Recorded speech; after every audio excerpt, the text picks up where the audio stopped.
आंनि बे इउटुब चेनेलाव फिन नोंसोर गासैखौ बरायफिनबावबाय। स' दिनै ब्रेकिं निउसफोरा जादों सा सानजा भारत फारसे रेलाव फैबाय थानायखौ बिहाराव एटेक खालामदों।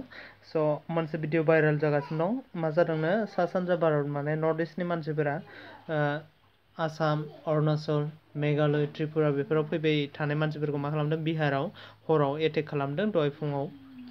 बे भिडिअ भाइरेल जागासिनो। स' नोंथांमोना मिन्थिखाबाय जानो हागौ। 2 नम्बराव दङ स्टुडेन्टसफोरनि थाखाय गियान ब्रिक्सा टिभि चेनेल खेवबाय। आसाम सरकारा मैया मोनसे प्रेस कनफारेन्सआव बुंदोंमोन दि फरायसाफोरा मा जानानै दङ दा साननैसो ओरैनो बेखार जानानै दं। स' बिसोरनि थाखाय टिभियाव ओरैबायदि फोरोंगोन मा क्लास रुमाव जेरै फोरोंदोंमोन बेबायदि फोरोंगोन होननानै बे टिभि चेनेलखौ खेवदों। बे टिभि चेनेलनि मुङानो जाबाय मा गियान ब्रिक्सा टिभि। आसामाव गासै 55,862 सा सुबुंखौ आनजाद खालामबाय।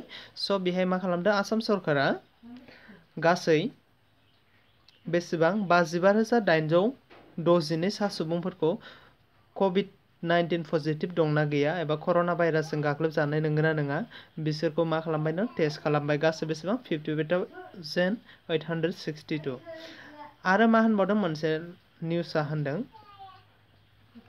आसामाव गासै बेसेबां 1,15,920 सा सुबुंफोरा मा जादों गुबुन रायजोआव खामानि मावनो थाहैदोंमोन। बेखिनियाल' नङा बे सफैनाय सुबुंसो।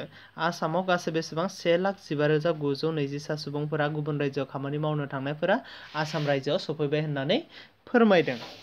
स' दिनै निउसआ बेखिनियावनोसै।